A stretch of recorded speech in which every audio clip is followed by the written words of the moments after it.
Donald Trump की अकड़ निकली और उनकी पकड़ ढीली हो गई। दुनिया ने चैन की सांस ली है, लेकिन बहुत जोर से नहीं, क्योंकि पश्चिम एशिया में राहत अब भी ईएमआई पर मिलती है। जो डील स्विट्जरलैंड की बर्फीली वादियों में कैमरों, कॉफ़ी और कूटनीतिक मुस्कानों के बीच होनी थी, वो फ्रांस में थोड़े कम ग्लैमर और ज़्यादा मजबूरी के साथ हो गई। अमेरिका और ईरान ने युद्ध विराम पर दस्तखत कर दिए हैं। फाइनली स्ट्रेट ऑफ हॉर्मुज़ खुलने वाला है, जहाज़ फिर चलेंगे, तेल फिर से बहने लगेगा और दुनिया के बाजार अपनी धड़कनें नापना थोड़ा सा कम करेंगे। लेकिन अभी इसे हैप्पी एंडिंग मत मानिए। ये फिल्म का इंटरवल है। कहने को हॉर्मुज़ का दरवाज़ा खुल गया है, लेकिन तेल की पाइपलाइन में भरोसा अभी अटका पड़ा है। रिफाइनरीज घायल हैं, जहाज़ों के बीमा वाले अभी भी कैलकुलेटर पर डर का प्रीमियम जोड़ रहे हैं और बाजार ट्रंप की बात पर उतना ही यकीन करता है जितना आप मौसम विभाग पर करते हैं। खुदा न करे कि ये एमओयू मेमोरेंडम ऑफ मिसअंडरस्टैंडिंग में तब्दील हो जाए, पर आज की स्थिति तो राहत की है। बदलेगा क्या इससे? इस डील से भारत को क्या मिलेगा? तेल सस्ता होगा या उम्मीद ही सस्ती पड़ेगी? और बदलते पश्चिम एशिया में भारत किस घाट पर खड़ा है? आज इसी पर बात करेंगे। अपन है कुलदीप और आप देखना शुरू कर चुके हैं the Lallantop show. Brought to you by Sharda University.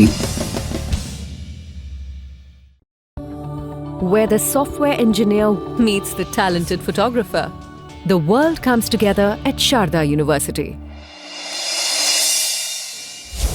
जो काम होना था स्विट्जरलैंड की हसीन वादियों में, वो फ्रांस में हो गया। सोचा तो ये था कि सुंदर धवल पहाड़ियों के पस मंज़र में कुशनर के ससुर और ईरानी राष्ट्रपति साथ बैठे हुए दिखेंगे, दुनिया उन्हें दस्तखत करते हुए देखेगी।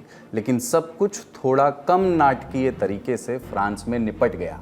अमेरिका और ईरान के बीच मेमोरेंडम ऑफ अंडरस्टैंडिंग यानी कि एमओयू साइन हो गया है। युद्ध विराम पर मुहर लग गई है। स्ट्रेट ऑफ हॉर्मुज़ और उम्मीदों के रोशनदान अब खुल जाएंगे। पूरी दुनिया राहत की सांस ले रही है, लेकिन ध्यान रखना चाहिए कि ये एक किस्म का अंतरिम समझौता ही है, जिसकी वैलिडिटी है 60 दिन। इन 60 दिनों में अंतिम समझौते पर बातचीत पूरी करनी होगी। तब तक कोई नाकाबंदी नहीं होगी, जहाज़ आएंगे जाएंगे। यूरेनियम का क्या होगा? ईरान के न्यूक्लियर प्रोग्राम का क्या होगा? क्या अमेरिका ईरान को पैसे भी देगा नुकसान की भरपाई के लिए? इस पर विस्तार से हमने दुनियादारी में बात की है, तो बारीक ब्यौरों के मुरीद उस ओर भी प्रस्थान कर सकते हैं, लेकिन ये शो देखने के बाद। लिंक डिस्क्रिप्शन में आपको दे देंगे। अब मुद्दे की बात पर आते हैं। आपके हमारे लिए बदलेगा क्या?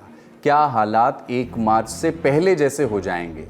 क्या बदलेगा, क्या नहीं बदलेगा? आइए धुंध हटाएं, ज्ञान की बत्ती जलाएं। पहला सवाल, क्या तेल गैस की सप्लाई नॉर्मल हो जाएगी? अंतर्राष्ट्रीय तेल बाजार में राहत तो दिखाई दे रही है। क्रूड ऑयल और गैस की अवेलेबिलिटी बेशक बेहतर होगी, लेकिन कोई भी ये कहने को अभी तैयार नहीं है कि सप्लाई रातों रात युद्ध से पहले जैसी हो जाएगी। बेशक तेल की सप्लाई बढ़ेगी, कीमतों पर दबाव कम होगा, लेकिन पूरी व्यवस्था को सामान्य होने में कई महीने लग सकते हैं। अभी भी कुर्सी की पेटी मत खोलिए, टर्बुलेंस खत्म नहीं हुआ है। कारण है तेल के प्रोडक्शन पर हुई चोट। रॉयटर्स ने आईईए यानी इंटरनेशनल एनर्जी एजेंसी के हवाले से बताया है कि स्ट्रेट ऑफ हॉर्मुज़ बंद होने के कारण खाड़ी देशों ने 14 मिलियन बैरल प्रतिदिन से अधिक कच्चे तेल का उत्पादन बंद कर दिया था। उन्हें शुरू से उसको वापस शुरू करना पड़ेगा। ये दुनिया की ज़रूरत का करीब 14% है। आप जानते हैं कि युद्ध के दौरान ईरान ने खाड़ी देशों की रिफाइनरीज को निशाना बनाया। कतर के रास लफान पर भी हमला हुआ था। 25% तक गैस रिफाइनरी के हिस्से को नुकसान पहुंचा था। और ये नुकसान ऐसा नहीं होता है कि 4 ईंटें लगाई और उसको रिपेयर कर लिया। इसमें टाइम लगेगा। तो पहले इंफ्रा बनाया जाएगा फिर से, तब तक प्रोडक्शन बाधित थोड़ा रहेगा। सप्लाई रूट हालांकि खुल गए हैं, लेकिन तेल पीछे से ही कम आएगा जी, तो क्या कर लोगे? सप्लाई में एक बाधा और थी। समुद्र में उतरे हर जहाज़ का इंश्योरेंस होता है, तभी वो मूव करते हैं। इलाके में सिक्योरिटी थ्रेट की वजह से इंश्योरेंस कंपनियों ने हाथ खींच लिए थे। अब ऐसा लगता है कि जहाज़ों पर हमला नहीं होगा, पर ट्रंप की बात को बाजार फेस वैल्यू पर लेता नहीं है। देखना है कि जहाज़ों के इंश्योरेंस सेक्टर में भरोसा पूरी तरह से कब स्थापित होता है। कोई झूमा झटकी हो गई इन 60 दिनों में तो उसकी जिम्मेदारी कौन लेगा? पिछले 10 दिन में 3 खबरें आई थी जिसमें उन जहाज़ों पर हमला हुआ जिनमें भारतीय नाविक भी सवार थे। 3 भारतीयों की मौत भी हुई एक घटना में। जो आज जो तेल की कीमत आपको दिख रही है या जो मूड दिख रहा है, भावना दिख रही है, वो सारी उत्सव की है। इतने दिन तक वहां पे जो है अंधेरा रहा, उसके बाद यह है कि अब जहाज आ जा सकेंगे, तो उसको लेके के उत्सव का माहौल है। और ये कीमतों में आपको झलक रहा है, ये कीमतों में कोई रियलिटी नहीं झलक रही, डिमांड एंड सप्लाई के फंडामेंटल नहीं झलक रहे, आने वाले समय में क्या मुश्किलें होने वाली है वो नहीं झलक रहा। अभी तो उत्सव है, सेलिब्रेशन हो रहा है। तो इसीलिए आपने देखा कीमतें जो है लगातार नीचे की तरफ जा रही हैं।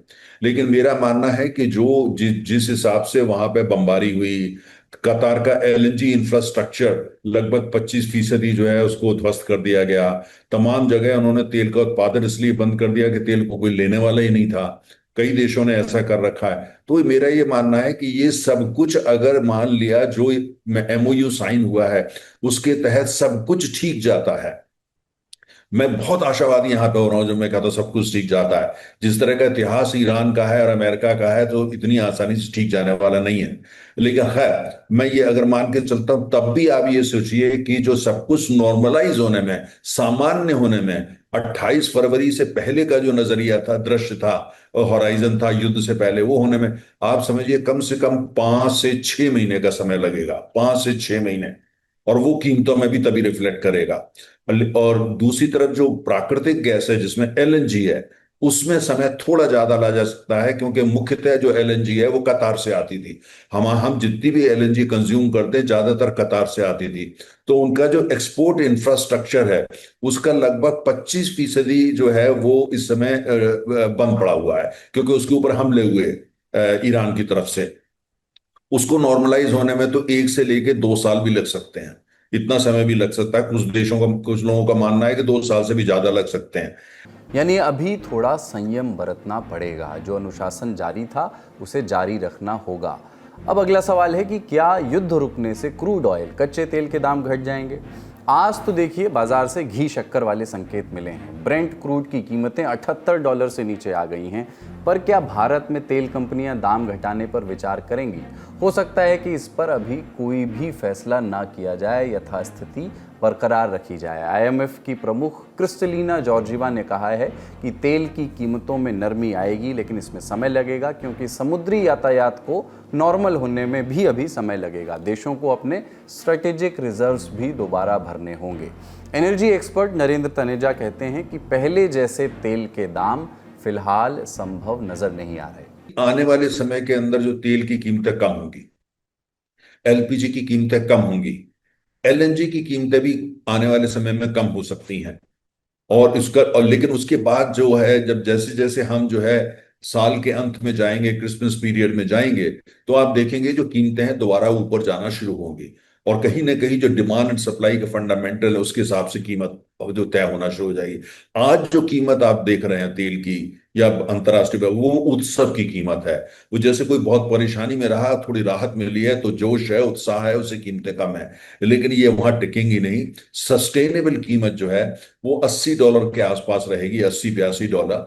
और जो एलएनजी की कीमतें वो भी जो है, जो आपको दिख रही है, इसमें भी थोड़ा बढ़ोतरी हो जाएगी। और मुझे ऐसा लगता है कि अगर जिनको ये लग रहा है कि अब बिल्कुल सब चंगा हो गया, सब बड़ा नॉर्मल रहने वाला है, अब जंग खत्म होगी, इसका मतलब है कि कोई किल्लत नहीं होगी, वो थोड़ा सा मुझे लगता है कि वो टू ऑप्टिमिस्टिक। ऐसा नहीं होगा।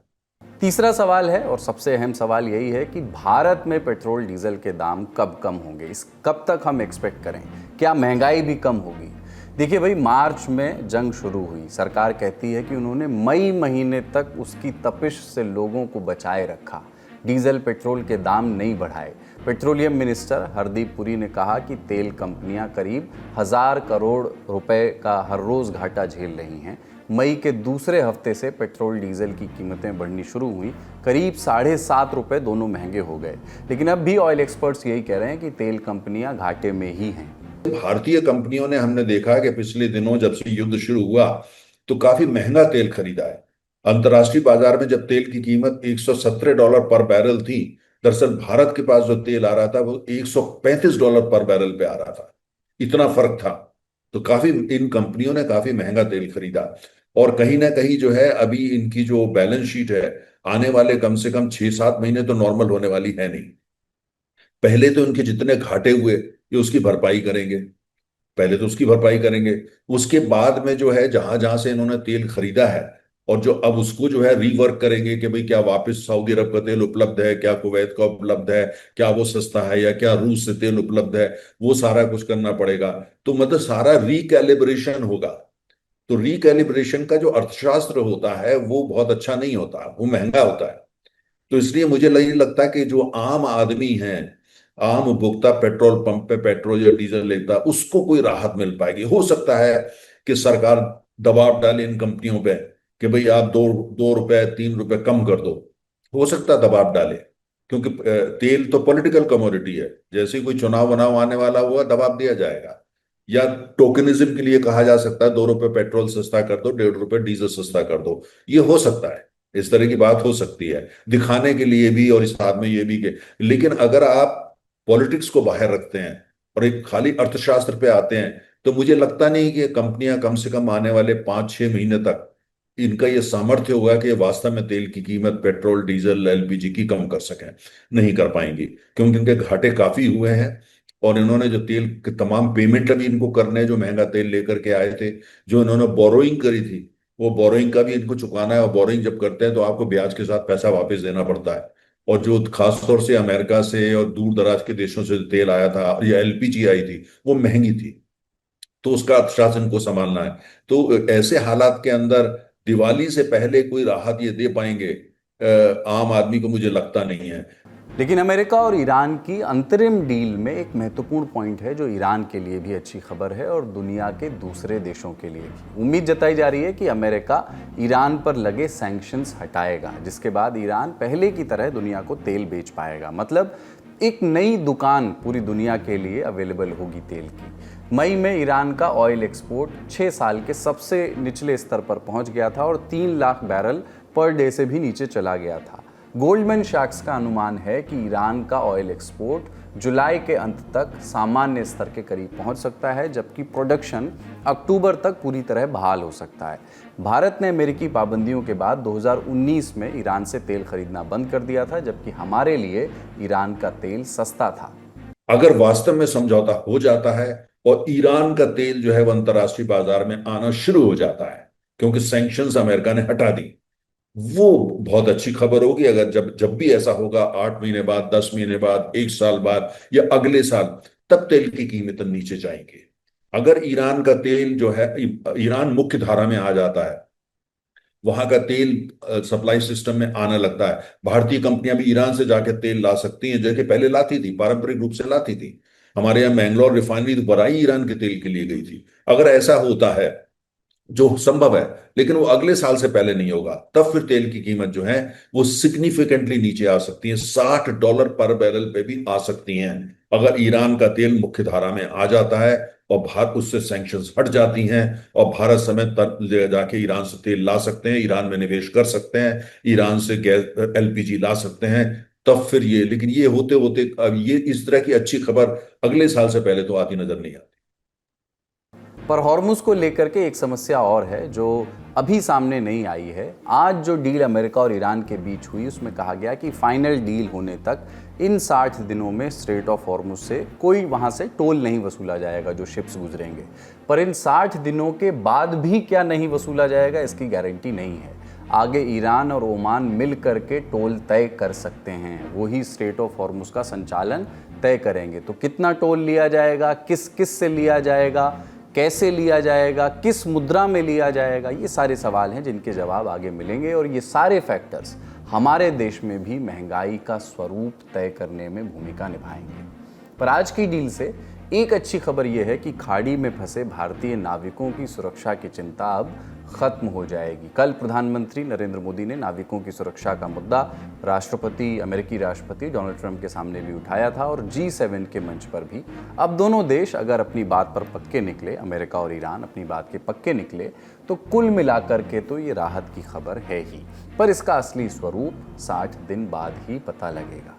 अब थोड़ी सी बात जियोपॉलिटिक्स की नज़र से भी कर लेते हैं। भारत स्टैंड कहाँ करता है?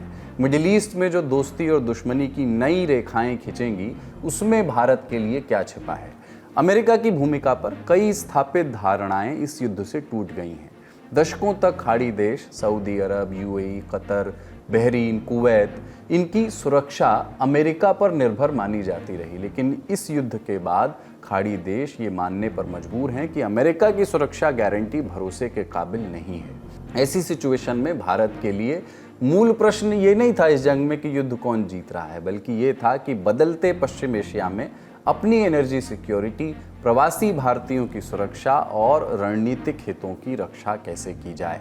युद्ध के पहले प्रधानमंत्री नरेंद्र मोदी ने इजराइल में इजराइल का हमेशा साथ देने की बात कही, लेकिन युद्ध के दौरान भारत ने किसी पक्ष का खुला समर्थन नहीं किया। बातचीत और कूटनीति पर जोर दिया। विदेश मंत्रालय ने संघर्ष की जगह संवाद बनाने की अपील की। दूसरी ओर जिस अमेरिका पर नई दिल्ली पिछले 2 दशकों से निवेश कर रही थी, उसका रवैया बीते कुछ महीनों में भारत के लिए बिल्कुल उलट नजर आया। भारत अमेरिका को दोस्त बताता रहा। अमेरिका के दबाव में रूस से तेल की खरीद कम करने की खबरें भी आईं, लेकिन ट्रंप ने क्या किया? आसिफ मुनीर और शहबाज शरीफ को बगलगीर कर लिया। आतंकवाद की फंडिंग करने वाले देश पर भरोसा दिखाया। शायद नई दिल्ली इस बात पर अब और भी मुतमईन होगी कि हमारी विदेश नीति किसी एक सुपर पावर पर आधारित नहीं हो सकती। मल्टी अलाइनमेंट अब मजबूरी नहीं, बल्कि संभवतः स्थायी रणनीति होगी। देखिए, भारत की नीति बहुत क्लियर है और वो है कि कहीं स्ट्रेटेजिक ऑटोनॉमी जो कहते हैं, जिसको कहते हैं मल्टी अलाइनमेंट जो कहा जा रहा है, भारत उस नीति पे काम करता है। हमारे लिए सबसे महत्वपूर्ण हमारे अपने लोग हैं, अपने राष्ट्रीय हित हैं, और मुझे लगता है हमारे लिए नहीं बल्कि वैश्विक स्तर पर तमाम देशों के लिए, सभी देशों के लिए यही महत्वपूर्ण होता है। तो भारत जैसा देश जो इतना विशाल जनसंख्या का देश है, जो तेज प्रगति कर रहा है, तेजी से प्रगति, क्या किसी एक ब्लॉक के साथ जुड़ करके और किसी एक ब्लॉक की कंट्रीज के साथ अपना डिसोसिएशन करके ग्रोथ कर सकता है? तो सवाल आता है, बिल्कुल नहीं कर सकता। तो भारत को सभी देशों के साथ मिलकर काम करने की जरूरत है। तो भारत का किसी देश का दुश्मनी भी नहीं है, ना इस तरह की कोई दोस्ती है कि हम आप ही से दोस्ती करेंगे, बाकी किसी दूसरे से नहीं करेंगे। तो भारत की शर्तें बहुत क्लियर हैं। हम आपके दोस्त हैं बिल्कुल, लेकिन साथ ही साथ हम आपके अपोनेंट के भी दोस्त हैं। ये क्लैरिटी भारत के मिशन में, अपनी आइडियोलॉजी में, अपनी डिप्लोमेसी में रिफ्लेक्ट होती है। तो कहीं ना कहीं वो चीज आप मिडिल ईस्ट क्राइसिस में देखने को मिल रही है। सऊदी अरबिया है, उसका यूएई से प्रॉब्लम है, भारत का दोनों से अच्छा रिलेशन है। इजराइल के साथ मिडिल ईस्ट कंट्रीज का अच्छा रिलेशन है, इजराइल के साथ भारत का अच्छा रिलेशन है। इजराइल का ईरान से दिक्कत है, ईरान का भारत साथ बहुत अच्छा रिलेशन है। तो कहीं ना कहीं पूरा प्रकरण आप देखेंगे, भारत तमाम अलग अलग देशों से, अलग अलग रीजन से बहुत क्लोजली जुड़ा है। स्ट्रेटेजिक अगर हम इक्विपमेंट्स की बात करें, एडवांस इक्विपमेंट की बात करें, तो कहीं ना कहीं हमारा जो लाभ है वो इजराइल के साथ जुड़ता है। अगर ऑयल की बात करें और पूरे रूट में प्रोटेक्शन की बात करें, तो ईरान हमारे सबसे जरूरी है।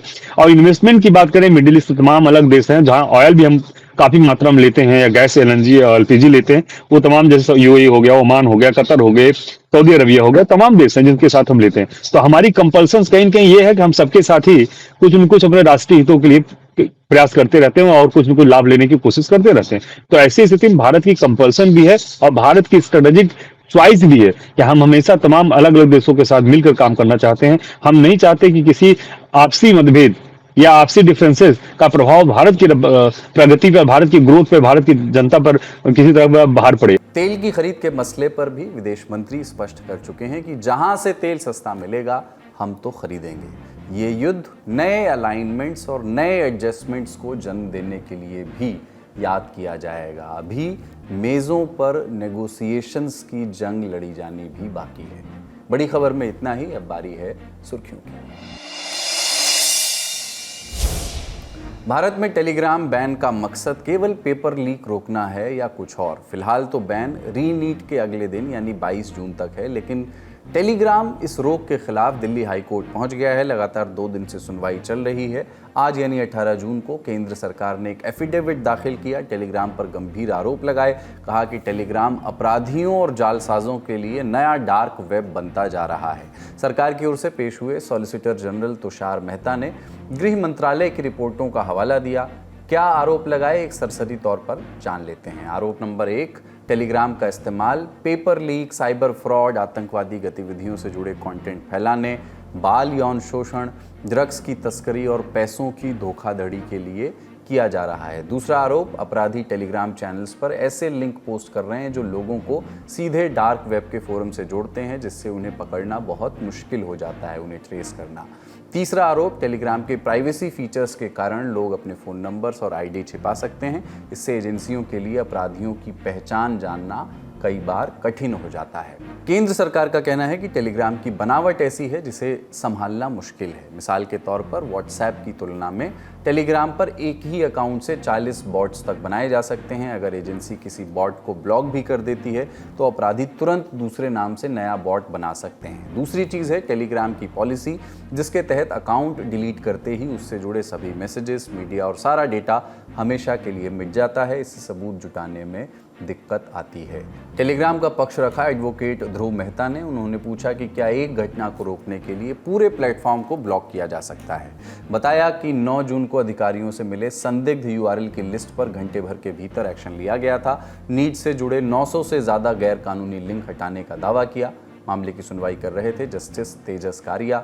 सरकार से पूछा उन्होंने कि क्या आप कुछ लोगों के गलत इस्तेमाल की वजह से बाकी सभी यूजर्स के अधिकारों को छीन सकते हैं? किसी और के अधिकार की रक्षा के लिए दूसरों का अधिकार कैसे रोका जा सकता है? जिस पर तुषार मेहता ने दलील दी कि जब किसी राज्य में इंटरनेट बैन होता है तब भी 90% आम जनता 10% लोगों के कारण प्रभावित होती है। फिलहाल दिल्ली हाईकोर्ट ने अपना फैसला सुरक्षित रख लिया है। तो क्या अब मान लिया जाए कि उद्धव ठाकरे की पार्टी में टूट पड़ चुकी है? पार्टी ने बाकायदा व्हिप जारी करके सांसदों को बुलाया, 9 को बुलाया, केवल पहुंचे 3। जो 6 नहीं आए उन्हें पार्टी ने नोटिस भेजा है। 7 दिन के भीतर उन्हें जवाब देना होगा। उद्धव गुट से राज्यसभा सांसद संजय राउत का कहना है कि प्रोसेस शुरू हो गया है। मीटिंग में नहीं आए सांसदों को डिस्क्वालीफाई करने की पूरी कोशिश करेंगे। आज हमने एक मीटिंग जो हमारी थी पार्लियामेंट्री दल की, उसमें हमारे लोकसभा के 3 सांसद आए थे, राजाभाऊ वाझे, अनिल देसाई, अरविंद सावंत, और बाकी के लोग आए नहीं हैं। हमने उनको तो पहले शोकाज नोटिस दी है, 7 दिन का उनको जवाब के लिए टाइम दिया है। बाद में देख लेंगे, अभी वो प्रोसेस शुरू हो गया, हम उनको डिस्क्वालीफाई करने की पूरी कोशिश करेंगे। अगर लोकसभा के अध्यक्ष नियम, कानून और सुप्रीम कोर्ट के निर्देश के तहत काम करेंगे तो ये लोग डिस्क्वालीफाई हो जाएंगे। पश्चिम बंगाल के बाद महाराष्ट्र में सांसदों की बगावत की चर्चा लगातार चल रही है। पहले शिवसेना यूबीटी की ओर से इनकार किया गया, लेकिन 14 जून को उद्धव के बुलावे पर कई नेता नहीं पहुंचे और तब से ऑपरेशन टाइगर चर्चा में आया। विपक्ष ने इसके पीछे बीजेपी का हाथ बताया है, लेकिन केंद्रीय मंत्री प्रहलाद जोशी इससे इनकार कर रहे हैं। वो कह रहे हैं कि इससे बीजेपी का लेना देना नहीं है। तो हमको संबंध ही नहीं जी, it is between Shivsena and UBT Shivsena. इसमें बीजेपी का संबंध क्या है? तो ये महाराष्ट्र के उधर जो उद्धव जी का और माननीय शिंदे जी का, माननीय उद्धव जी का जो है वो तो पुराना है, वो तो चल रहा है। हमको बीजेपी को क्यों प्रश्न पूछते हो? महाराष्ट्र में शिंदे साहब को और इनको पूछो, उद्धव जी को, हमको क्या पूछते हैं आप? संजय राउत कह रहे हैं कि मीटिंग में नहीं आए 6 सांसदों के क्षेत्र के लोग गुस्से में हैं। इसी बीच सूत्रों के हवाले से बागी सांसदों के घर और दफ्तर की सुरक्षा बढ़ाए जाने की खबर आई। उनकी सुरक्षा के लिए विशेष बंदोबस्त किए जा रहे हैं। देखना होगा कि बागी सांसद अब किधर जाएंगे, एकनाथ शिंदे की पार्टी में या फिर बीजेपी में या फिर अलग गुट बनाएंगे। चलते चलते आपको बता दें कि झारखंड से कौन राज्यसभा जा रहा है। 2 सीटों पर आज वोटिंग हुई और शाम तक नतीजे आ गए। जैसा कि उम्मीद थी, जेएमएम कैंडिडेट बैजनाथ राम जीत गए हैं। दूसरी सीट के लिए कांग्रेस कैंडिडेट प्रणव झा और एनडीए समर्थित निर्दलीय उम्मीदवार परिमल नाथवाणी के बीच मुकाबला था। जीत परिमल के हिस्से आई, उन्हें 28 वोट मिले, प्रणव झा को मिले 20 वोट। बैजनाथ को 30 विधायकों का साथ मिला। 3 वोट अमान्य हो गए, जिसमें 2 बीजेपी और 1 कांग्रेस के हैं। आज के ललन टॉप शो में इतना ही। अपना और अपनों का ख्याल रखिए। ललन टॉप देखते रहिए। शुक्रिया, शुभ रात्रि।